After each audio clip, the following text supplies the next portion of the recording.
ladies and gentlemen, we're going to introduce you to somebody that is quickly becoming a great friend of mine. And I'm just going to kind of create a little bit of urgency before. When you hear this guy's voice, without even seeing him, you're going to want to know more about him.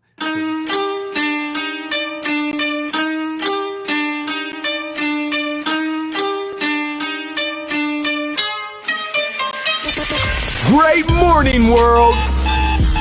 Welcome to the Rise Up with Dragon podcast with your host, Dragon!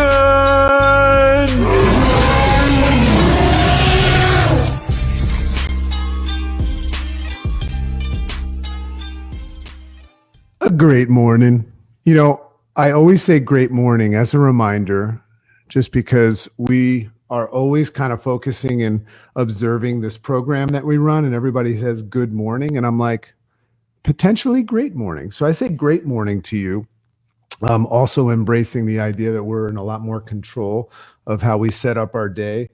And who the hell wouldn't want to have a great morning? So this is Dragon coming at you for our Monday Rise Up with Dragon. We're live right now. We're not only live in all of the socials, but we're also recording on the podcast. So our podcast is Rise Up with Dragon, found on all the channels, all the platforms, including we're in India right now. And just as far as podcasting goes, I just want to remind everybody that's kind of like in that deep breath before the plunge, thinking about doing something. And we're going to get into that with our guest today. When I started this podcast, it wasn't a goof. It was just my way of practicing, my craft and getting into, the reality of, just enjoying this idea of taking these thoughts that I was having, writing them down and unpacking them by writing them down, but then practicing my speaking skills. Because for those of you that don't know, my wife and I own an international coaching company, and I do a lot of public speaking. So I just found myself saying, hey, I'm going to record this stuff and I'm going to try it out. And then I started to get some feedback saying, hey, you should do this, you should do that. So it's pretty fun and interesting life, right? Mysterious the way it works out that I'm now like rocking this podcast and a whole bunch of people that I don't even know are listening to it.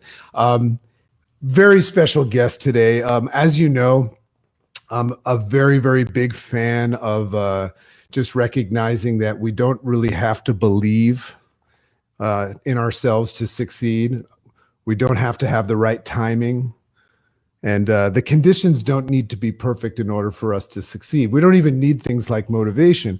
We just need to know what it is that we want and have a value on it that's so important that we'll do it anyway. So this idea and this topic of being limitless is always fascinating to me, because the whole concept of becoming limitless is only blocked by our perception of whether or not we can attain it. And that's not something that we are in full control over until we realize that we've been programmed to believe and perceive. So big shout out to my good friend, Jim Quick, who wrote one of the best books, national bestseller, Limitless, who really, really teaches us. And this is a really, really important concept. He really teaches us that it's not really, the challenge is not really to learn how to become limitless. The challenge is to learn how to learn. So Jim Quick, the brain coach, his book, if you haven't picked it up, is just fantastic. So just as a quick reminder, Rise Up with Dragon is becoming a big thing, right? We've got the podcast. We're live on all the socials, and people can comment on the Facebook channels. I see. Hey, what's up, Nick? Good to see you, man. Yeah, nice cap. Yeah, I got to give a shout out to the man that gave this cap to me. One of my best friends, brothers, partners in life and business, Jamil Frazier, who started a company called Think Life is Different. So I'm sporting his hat because I just always in support of him. He wrote an amazing book called 12 Shifts.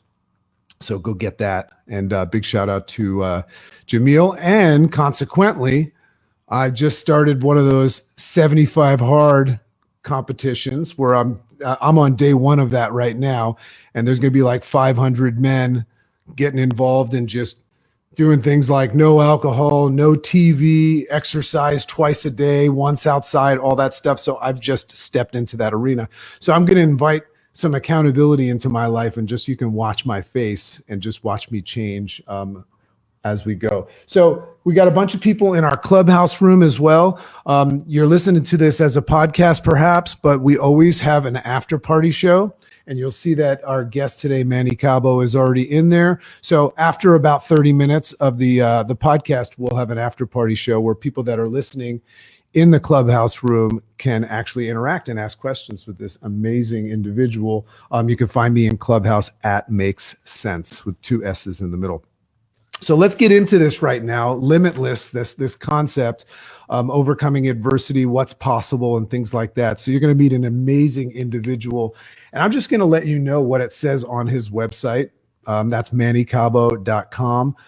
He is an amazing individual that I actually met in Clubhouse. So this is what I read about this guy. He's pretty amazing, and you guys are going to love this experience. So every once in a while, in the ever competitive entertainment industry, a presence enters the scene that turns heads, opens eyes, ears, touches hearts, and makes a lasting impact on everyone they encounter. Such is the case with the multifaceted, commercial rockin', arts embracing. I love this. This is so well done. Sorry, I couldn't hear what you said. Did you hear that? She likes it too. What are you supposed to say to you know who? I can't say her name right now when she talks out of place. So let's get back into this. Multifaceted, commercial rockin', arts embracing, and award-winning singer-songwriter Manny Cabo, Mannycabo. From his incredible 4-chair turn on NBC's The Voice and recently mirroring his vocal prowess and breaking linguistic boundaries on NBC Telemundo's La Voz, V-O-Z. Cabo has been leaving his creative mark and vocal resonance on the international level and across multicultural boundaries. Whether he's singing, acting, photographing, or hosting, his compelling focus and his artistry shines through and always leaves his fans and clients wanting more. Ladies and gentlemen, we're going to introduce you to somebody that is quickly becoming a great friend of mine. And I'm just going to kind of create a little bit of urgency before. When you hear this guy's voice, without even seeing him, you're going to want to know more about him. So this is Manny Cabo. What's up, my brother? How are you, man? So good to have you. And thank you so much for having me on here. This is incredible. Awesome. We got some sort of feedback coming on your end, maybe. Give me 1 second. Let's see what I've got. I've got my phone on. Hold on. You know what it is? Turn off your Clubhouse for now. I'm on. Good one. Good one. Or turn the volume down on your Clubhouse. I got it. You're right. There it is. You got me on all ears here. Got me on my toes. What an interesting time it is before we jump in. Because we were kind of talking a little bit about this. Like, just embrace this reality right now that we're doing a podcast. You know, podcasting is cool and podcasting is becoming more and more popular, but we're also streaming live. You know, I think I practice Buddhism, so I like to just embrace things that are going on. We're streaming live on Facebook, on LinkedIn, we're in YouTube and all these things. And there's this new thing that like half the world doesn't even know about yet called Clubhouse. And it's all based on this conversation between two people that have just completely randomly bumped into each other. Out of the 7 billion people in the world, we bumped into each other. This is actually the first time we're ever meeting in person. Yeah. And this is now what we call in person, seeing people on video.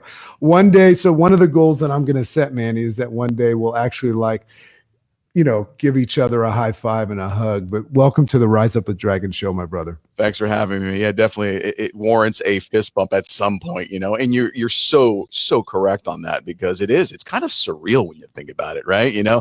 And you're right. This is our initial meeting, but listen, it's a pleasure. And for all of you tuning in and here with us, thank you so much. I'm beyond grateful for your presence. Awesome. So Manny, let's tee this up with letting people know a little bit more about you. So obviously, when people hear your voice and they know you've got this just rich story and background in the entertainment industry, we'll get into that. But on the topic of limitless, what attracted me to you is not what you've accomplished and who you are today. It's more about how you got here. Because, our listeners are very interested in this idea of like, this idea that you need to believe in yourself, you need to be motivated, timing needs to be right. But then again, when you meet somebody that has arrived at the top of a mountain, when you look at what they've actually done to get there, they went through all those things. So very, very inspiring story that you hear. So let's tee this up. Who is Manny Cabo, and how did you get started and, bring yourself to this position? Yeah, man. It's a great question, and one that I am frequently asked. And it all started, even before I was born, because many people don't know this story. And I started sharing it because I feel it tied into my values and how I show the world what being fearless is all about. Because the parents that I have, my dad losing, to the battle to COVID, unfortunately, he was one of the reasons why I'm still here, because the doctors initially told my parents, listen, you can't have this kid. He's going to be born with complications, yada, yada, yada. And my dad said, absolutely not. And here I am 51 years later, raising Cain and achieving goals and inspiring others to do the same. But what people don't scoot over that. What do you mean the doctors said you can't have this kid? Yeah, well, you know what? They thought that I was going to be born with complications. And back then, we didn't have the technology that they have now. It's not like we can go scan and look at a monitor and be like, no, he seems to be fine. It was more of an educated guess, a hypothesis. And without going into too much detail, my dad was rattled, to the core, as you can imagine, being a parent. And he's like, no, listen, we have complete and utter faith that this kid will be fine. And I'm glad that he, that he conceded to that, because I wouldn't be here doing, engaging in this heartfelt dialogue with you, inspiring people globally, or doing anything for that matter. And I feel like I've been an underdog all of my life. So therein lies the secret to the impetus of why I have so much drive. And it makes perfect sense.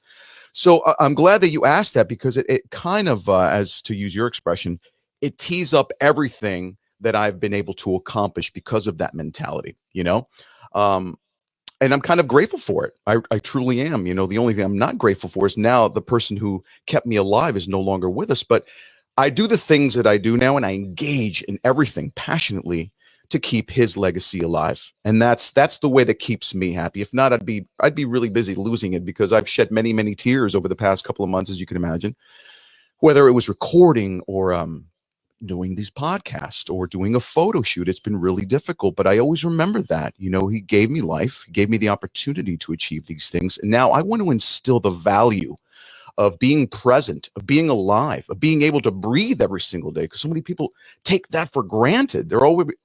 So many people are worried about the wrong things, the accolades, the end result. And I've made a lot of mistakes on focusing on those things that really, at the core level, don't even matter.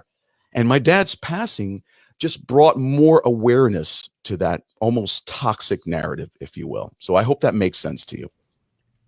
Makes perfect sense. So Manny, I think we definitely need to get into some of your experiences that you've had. You've had some amazing shining moments, and I love what you said, because one of the things that I notice is that when people authentically know what it's like to, come from the dark into the light, like I always tell people, I was messed up and now I'm blessed up. That's why I am so driven to not only succeed, but more importantly, help others succeed. So I can hear that coming from you. But this idea, what I want to know is, first of all, how did you first get interested in getting involved in an industry that in its polished state looks really, really cool? Sure. Like when I watch the Voice or La Voz or something like that, and I understand that these people are getting their big shot, but you're seeing the tip of the iceberg there. So take us back a little bit. How did you get involved in the entertainment industry? Because for those of you that don't know Manny, you got to hear him speak, and you got to hear him sing and rock out. This guy's legit. And for those of you that are not watching this on video, you'll be able to see it, live on Facebook, the recordings, or you see it on Instagram. But this dude is he's a handsome guy. And I have no problem saying that my wife said, he's a handsome guy. And I'm like, whoa, take it easy now. But Manny, he's shaved to the skin and he's all tatted up. So I mean, this guy is just like, when you meet him, you just want to know his stories. But how did you get started in the entertainment industry, and what is that like for someone? Like, how hard is it to break into that moment? Well, oh man, this is such a loaded question, but I'll try and answer it as quickly as efficiently as I can. To begin with, I was a late bloomer, man. My life was actually baseball growing up. And I'll tell you a quick story which lends itself to the successes of today. I was pursuing baseball from the tender age of what? I don't know, 8 years old, 9 years old. And I was cut for my first 2 years in baseball. And that didn't stop me. I came back the very last year and became the MVP, the most strikeouts. I was a pitcher, and we took our team to the championships. And then later on, fast forward that a couple of years after high school, I got drafted to play pro ball, a couple of full scholarships until I tore my rotacuff. My career was over. But fortunately for me, I was somewhat of a good student. So I managed to get a bachelor's at Seton Hall. But during that time in college, okay, now for those of you, Seton Hall's on the East Coast, it's not really known for its entertainment orientation. It's more of a law and nursing, but I made it work for me, which is another piece of advice. Doesn't matter where you go. It's what your message is all about. You make things work, make the most of the situation. And are you saying that this is, wait, hold on, because I'm learning something about you. Yeah. So baseball, wow, right? That's pretty crazy. Are you saying that prior you never had any interest or had any skills? Or I played drums. My dad introduced me. That was it. I didn't start singing until I was 38. Drag, seriously, it's crazy when people hear that story. They're awed, they're inspired, and flabbergasted at the same time. It's a culmination of these weird feelings, as you can imagine, because most people in the entertainment industry start out when they're young. Their parents pay for pictures and voice lessons and so on and so forth. I'm just a kid who loved music. My parents introduced me to this very eclectic and diverse musical world of Latin music, pop, Motown, the Beatles, you name it. So I was always intrigued by music. And it wasn't until I was probably around 29, 30 or so, a friend's like, listen, bro, you got a pretty decent voice, because playing drums, you play some, you do some back vocals occasionally. He's like, listen, I got this band that might be able to benefit from your presence. So fast forward it, make a long story short, 6 months we were in the band together, and we were already headlining for bands like Lifehouse, SR71, Lit, which has a tragic story because we were sold out, marketing everywhere, doing major radio stations. And then, I get a phone call at 9 o'clock in the morning. Manny, bro, I hate to tell you, man, our show was just canceled. I'm like, what the hell are you talking about? My guitar player was always joking around. Turn on your TV, bro. 2 planes just flew into the World Trade Center. So that was the beginning of the end for me. That was the first chapter of hardship. So as you can see, all this happened in a span of 3 years, as opposed to, starting out from when you're a kid, developing into this artist that hopefully by the time you're 20, 21, you're already discovered. It had nothing to do with that. This is me following my passions and putting forth, coming correct with my best efforts that started to, I guess you want to say, open up opportunities. But unfortunately, because of the tragic events of 9/11, that put a halt not only to my career, of course, but to the entire industry. So I took 5 years off on top of that to add insult to injury. And I didn't regain control of the microphone until I was like 30, 38. And then, of course, being in a band is an arduous task at best, because you're marrying 4 other guys, emotional attitudes, egos, backgrounds, so there's a lot of layers that lead into having a successful band. And sometimes that's why most bands don't ever make it, and why many veer off into the solo career, which I did. And then a couple of friends of mine years later said, Manny, there's a show on TV. And they already knew how I was. I auditioned for American Idol, did well, never finished the process. I auditioned for the X Factor right here in Newark, did well, walked out in the middle of the auditions because I'm like, this is nonsense.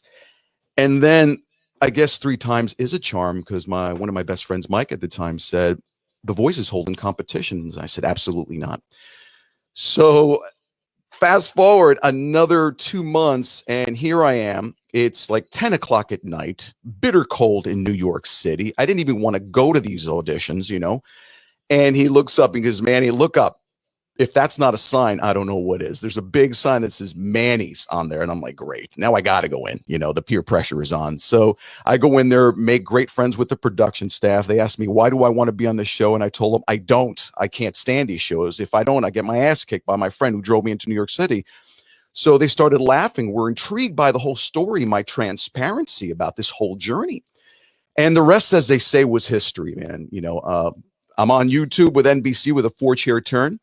And there's so many aspects to that story that we don't even have enough time to discuss. But ultimately, the one thing I want the whole viewers and the listeners here to take away is that, which revolves around the topic, limiting beliefs. And it goes back to the old adage and the most famous quote ever: if you believe you can do it or you believe you can't, you're right. So that's all I'm going to say to tie up that anecdote that I just shared with you guys. I hope that makes sense to you, Drag. I love it. And I also don't even know if you consciously are aware that you actually called me Drag, which is really funny. I do it. That's the first time. I love it. You're like, I'm telling you, Drag. That's awesome. First of all, whoa, we can't continue this interview. Where the hell's the fedora, man? I love that look on you. Where is it? Well, I was representing my brother today. Oh, so I got the fedora. So I see. There it is. We don't advertise on the Rise Up with Dragon. We just hook up our friends. So like I might actually like paint a tattoo on my arm next week and just be like, shout out to Manny or something. There you go, man. There you go. Here's something interesting. Now first of all, when those planes crashed into that building, a little factoid, Dragon was actually standing right there. I was there for that. I was one of the people running from the smoke and lost some friends that day. So that was just so many things connected to that day. But what's interesting is it seems, I think a lot of people feel like they're on a run and things are flowing and they're like, wow, this is my lucky run and all that stuff. Seems like you were kind of like boom, boom, boom, boom in the band, Lifehouse, all that stuff was happening. And then boom, this happens. If you could go back, do you remember, did you perceive that was a sign that this was not right? Because you said you took five years off of that. Did that take a little bit of the wind out of your sails? Oh, it certainly did, because at that point you're like, oh, come on. I engage in one activity that goes down the hill, and then I start delving down another route, hopefully to bring about some successes. And that took a dive quickly. It was almost like I was going nowhere fast. So I'm like, well, let me cease all activity, take a step back, monitor the situation. And that monitoring turned into 5 years, of course. But sometimes we really do need to take a step back just to see the clarity that's in front of us, refocus. I've always believed one thing, and it's very dear to me. Rejection is always an opportunity for redirection. And I'm going to say that again. Rejection is always an opportunity for redirection. So what the hell does that mean? It means that certain things are not supposed to work out. So don't force them. When one door closes, they say that 1,000 others open, which is very true in my book. But you have to believe that. That's a limiting belief in itself. I believe that this door closed. All right, it's cool. It's not supposed to happen. I'm not going to force it. Even if I'm passionate enough, you could stay in alignment with your path, embrace your passion, right? Don't lose hope. And then something else will inevitably present itself. See the difference? I didn't cease my passion. It didn't stop. I didn't say, Manny, halt. This is not going anywhere. I said, okay, that's one opportunity that closed, and I'm just going to go this direction. It's like the story with Thomas Edison. I mean, can you imagine telling Thomas, listen, bro, you failed. You failed 1,000 times in making a light bulb. And his rebuttal was, no, I didn't, bro. I just came up with 1,000 ways on how to not do a light bulb. So the point I'm trying to make is perseverance and resilience will always pay off. Now, I say this with a huge caveat. It has to be your truth. You can't make that up. You can't just pursue something because of consensus, because of the accolade, because of gaining fame, attention, building a bigger audience. It has nothing to do with that.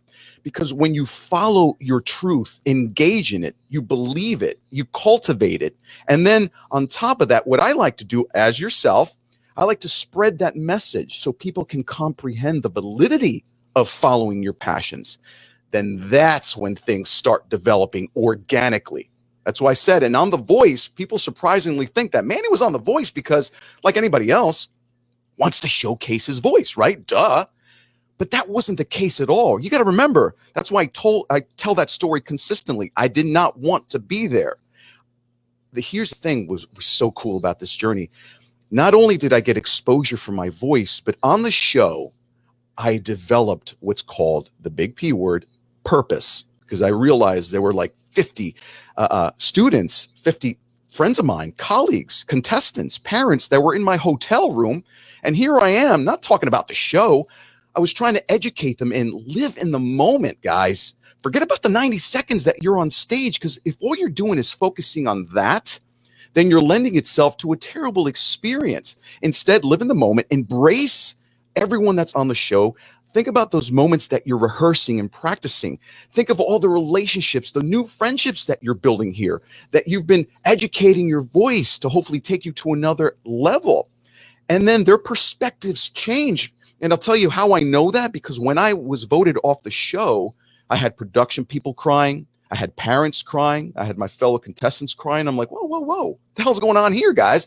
They're like, well, now you're off the show. We're missing the motivation. I'm like, no, you guys are missing the whole point. There's only going to be one winner. You're all going home. It's how you deal with that. And some people, again, this is a great segue into limiting beliefs.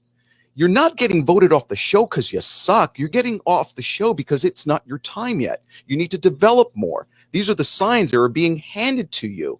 You know, your job is to just do your best, come correct, put your best effort forward, and let things happen on their own. It's when we force things that we crash. My dad always told, rest in peace, he always reminded, I'm getting a phone call. Always put your best foot forward and don't speed the process, because that's when you crash. And that's essentially all that I try to do. I try to teach people on their journeys from my journeys and my mistakes. And it's so fulfilling, Drag. I'm telling you, it's the most fulfilling and gratifying feeling, because there's nothing more, and I'm sure that you can relate to this, and anyone in the audience who's an educator can attest to this. When they see people have that light bulb moment, there's nothing better. Students, fellow colleagues, bandmates, whether it's a song, whether it's in class, whether it's understanding, algebra, which I never will. Doesn't matter how inspirational I am. That's another story. But there's always a light bulb moment, and I thrive for that. That's my passion, whether it's in my audience of fans or students. It's just an amazing feeling. And that, to me, is the drive. That's the impetus behind my journeys, to experience them and then share them with the people around me that I can uplift. Because for me, it's always been a collective effort. If everyone around me does not win, I don't engage in it. And everyone on here that knows me from Clubhouse, from my career as a photographer, from models, musicians, you name it, they know that is my creed. We all win or we don't win. And that in itself is something that we really need to analyze. It's got to reverberate within your system of beliefs, because it's not always about us. That's ego talking, but that's another story. But that's a great question, man. Man, you just we really probably should stop right now after that. But we're not gonna, because I have more questions. Sure, man.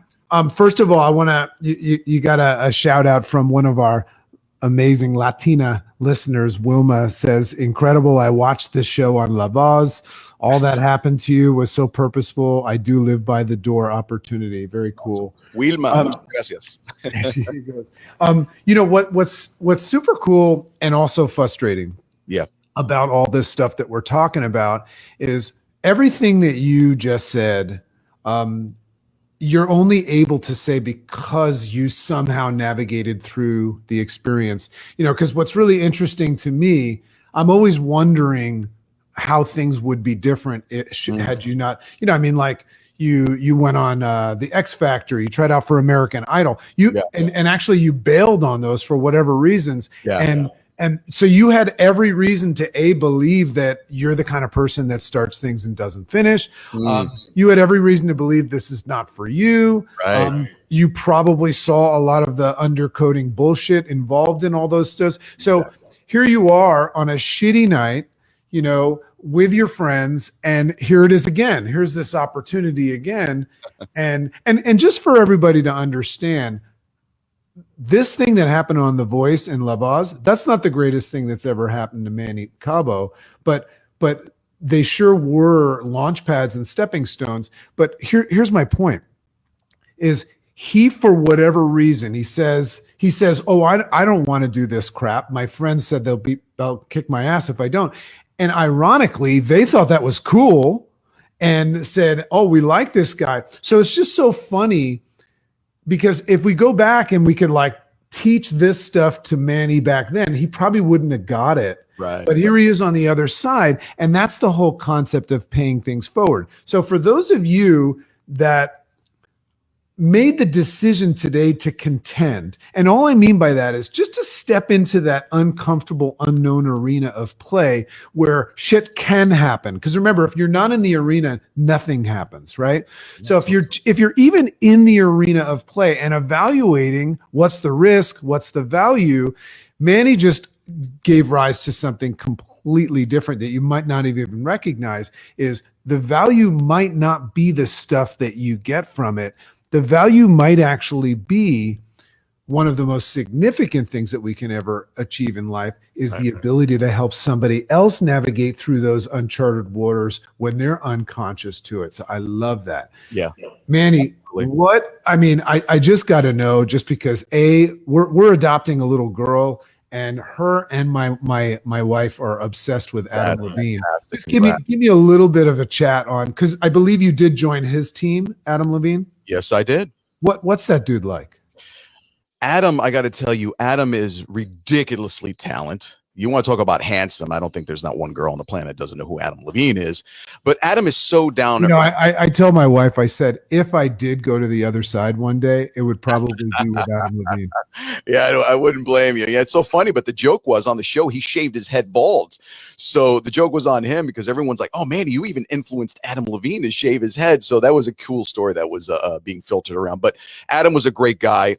Very transparent, normal guy, dude, dropping F-bombs, having fun, being goofy on set. So I truly related to the way he was, his persona in general. And, unfortunately, people will always pass judgments. I mean, that's a given. Everyone's like, well, he's arrogant, he's conceited. And that maybe that's the way he comes across, but he doesn't care. And no one should care what people think. That's the beauty of being at that level. You've gained so many accolades that you can say, well, listen, that's on you. And I've always been a firm believer, and I teach this to the kids where I talk about hate and bullying, which I've created even award-winning songs around these toxic narratives, that if anyone projects their insecurities on you, that's exactly what it is. That's not your problem. That's theirs. And that's the type of philosophy that he upholds as an artist. And it's so refreshing for me. And that's why I was in complete alignment with his pitch when he said, listen, come on my team. You remind me of the younger days and my scenarios. So it was just a cool relationship that we built. It just made sense to me. I felt that gap being bridged completely by his experiences and mine. That's awesome. Oh man, there's what I'm hoping to get out of this. Yeah, is a lot of people growing from it, but also I'm looking forward to learning more about you. What I love about podcasts is in this little session I get to know this person that I'm forming this relationship with. So one of the things I know you have and by the way, Manny's got an amazing podcast called Mojo for Musician. He's very, very passionate about the industry and guiding people through it. And I'm going to ask him a question about that. And you can find him at mannycabo.com. Amazing story, tons of content and video. This guy's really, truly amazing. And what I can tell you is that anytime Manny comes into a clubhouse room, which we'll jump in our room and see if anybody has any questions. But anytime Manny jumps in a clubhouse room, everybody loves him. They immediately bring him up. It's probably a little bit of his voice, but he always has something valuable to say. But Manny, what would you say to somebody? And, obviously you have a lot to say about somebody looking to get into the entertainment industry. And attached to that is maybe they're dreaming, but also they're worried. They probably have no idea what's entailed in it. But what would you say to that person that might have woken up today saying, hey, maybe me, right? And whether it's the entertainment industry or something else, how would you guide them through the process of going after something that's going to take a lot of work and all that stuff? Like guide that person through that, because most people actually, many knock, few enter. Most people quit before they even get started. Absolutely. Another great question. And that's basically what drives me on a daily basis. And the first thing I set, this is how I basically present the entertainment industry. If you're doing it for the fame and the accolades and the recognition, then do something else. This is not the entertainment industry. That's not what it's about. You need to have some serious thick skin. And what drives me nuts is when people are like, yeah, but Manny, it's so competitive. And I'm like, so is everything else. So is being a chef. So is being a mechanic. So, everything is competitive when it comes down to getting a good job. And being a musician is just a job. Now, here is the underlying fact that it's like being a pro baseball player. There's like 500,000 minor league players and only 500 in the major leagues. The probability of you making it in the industry is very minimal at best. But this is a big B. You can have a successful career as a musician if you work at it. Again, limiting beliefs. You go into something, especially in the entertainment industry, thinking that could be me. And right away, it's totally diffused by but yeah, it'll take forever. There's so much. You have to have talent. You have to look a certain way. No, that's not it at all. I'm not the best singer. I'm not the best looking guy at all. I don't even have the best voice. But I will tell you this much. I will put my best effort forward every single time. I had to compete against 70,000 other contestants on The Voice. Voices that were way better than I was. Same thing on La Voz. So you do the math. That's 140,000 other contestants. So why Manny Cabo? Had nothing to do with The Voice. There were a lot of layers attached to that. And this is the point I'm trying to make. If you're thinking about delving into the music industry, don't just limit yourself. Again, follow your truth. What are you passionate about? Don't be fake.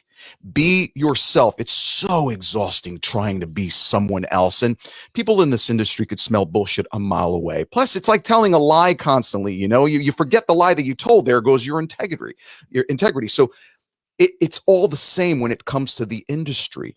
You have to do you. But with a huge caveat, you got to work your ass off. You better master your craft. You need to cultivate every angle of what you're trying to do. I don't care if it's a guitar player, drummer, vocalist, producer, engineer. Align yourself with people that will make you better. If you're the smartest and most talented person in that room or recording booth or studio, then you are definitely in the wrong room. You should always be looking to improve. And again, I've done this so many times. This is why I love sharing this. This is so juicy. Listen up, people. If you're constantly worried about the end result, and believe me, I've sold out arenas of 60,000 people, but I've also played in front of the bartender. You can't do something just to focus on the end result, what that accolade would be. Would I win a Grammy? Will I win an Emmy? How many people are in the audiences? That's a no-no.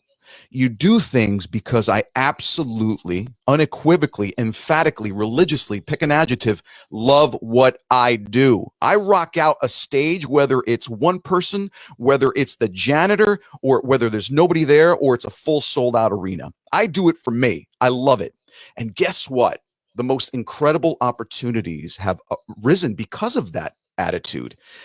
One day, Wednesday night, we were in this place called the Continental in New York City, which doesn't exist. Okay. They reached out. They're like, would you guys like a show? And we're like, wait a second, there's a blizzard outside. Nobody's going to come out to that show. And I'm like, guys, something tells me, let's do the show. This is what we do. A show is a show. It's an opportunity. We have a pickup truck, a van, we'll make it. We get in there. We performed at it was like 8 o'clock. There was nobody there. But from that show, showing up, upholding the responsibility of being there early and still rocking out, there were so many important players. We're in New York City. Anyone is bound to walk in. And to make a long story short, from that day, we got another 10 gigs, primetime slots, 1 o'clock, build our fan base, and blew up our career. Why?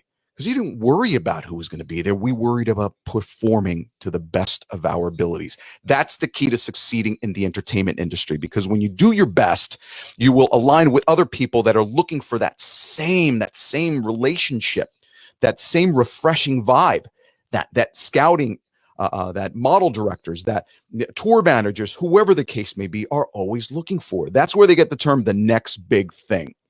Doesn't mean it's always about talent. It means it's always about the resiliency in someone. You ever talk to somebody who's gorgeous and then all of a sudden they become totally unattractive as soon as they open their mouth? And then conversely, someone who's you may not think is a cover model, and then they start talking and you're like, wow, this person is really, truly engaging. It's the same philosophy. It's how you present yourself. That's where you get the image perspective.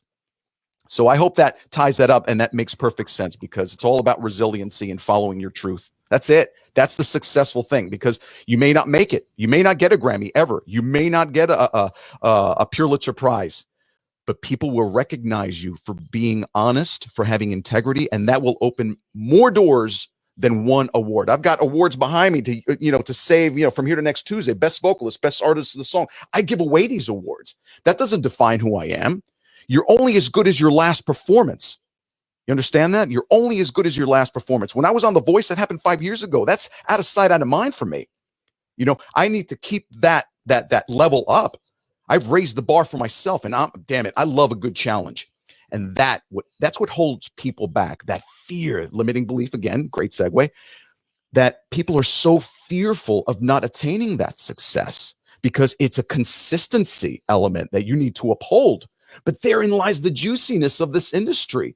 It takes you to that next level, because once we face those challenges and face those fears and understand where those fears, more importantly, are coming from, that's when we grow. But you got to be in it to win it. People cut themselves off before they even start. And shame on you, because there's so many talented people that never realize their purpose, that never realize their abilities, because they're always too scared. And that's where Manny Cabo comes in. Not because of my voice, but my voice is a platform indeed to get my message out, but it's not because of my talents. If that serves as an inspiration, fantastic. But my point is to get you past those hurdles, get you past those limiting beliefs that we create, whether it's influential from our childhood, whether it's an influential element that we've created from societal conventions. I don't know what that is, but we can all overcome that. So I hope that answers your question, man. I could talk about this. I flare up like a hemorrhoid, like I tell you, man. I call it Manny bombs being dropped everywhere. So very valuable lesson. Hard to understand this when you're in the thick of it. Yeah. But the reason why people like Manny exist is because they lead from the front. They've done the hard work. Manny coaches people. Go learn about him for sure. Listen to his podcast. Go to his website, mannycabo.com. His podcast, again, is Mojo for Musician, and he actually is a coach as well. And what's interesting is this concept of detaching from the outcome and the obstacles, the way, and all those things that you just need to realize when it matters, when you to walk in the building and audition from The Voice. It works in any industry. And just quickly, Manny, but before we close out, and I've got a challenging question for you to close out today. Bring it. But I know you'll love it. I remember, when Dragon, I wasn't even Dragon then. I was just Dr. JC. And I was just going after life. I was trying to build a practice as a health professional. And I set up my first talk ever. And I think I probably invited, I spent money I didn't have, and I invited everybody. I probably invited about 5,000 people to that. And how many people showed up? Zip, right? And you know why? Because I was nobody.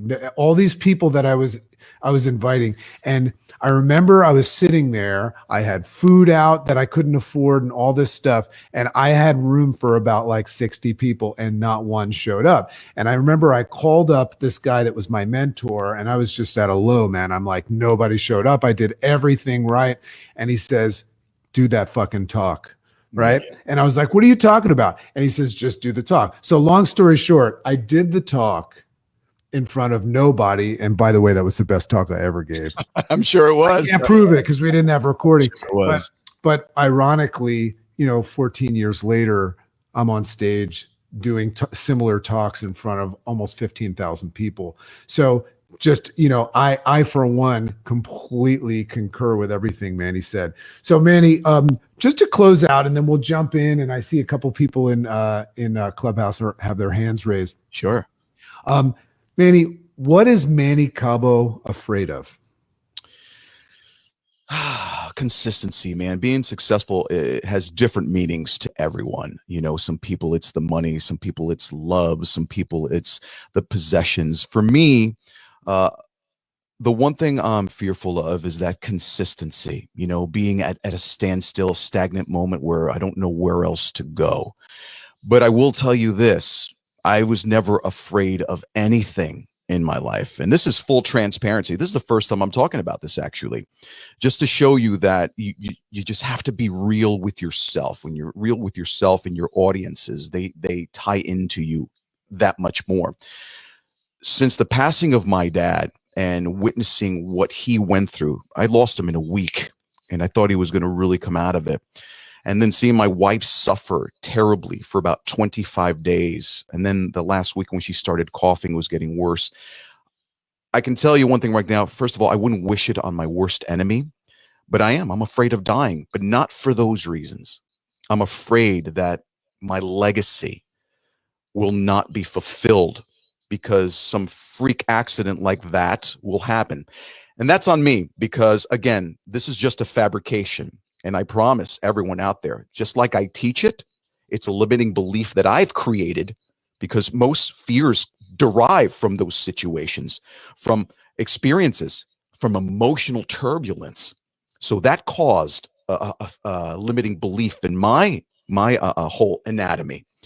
But I face it every day and I acknowledge it because it's just like any step program. You have to acknowledge that you're fearful of something. And I've embraced that. Why am I fearful? Because I've associated pain, anguish, tears, uncertainty to that situation.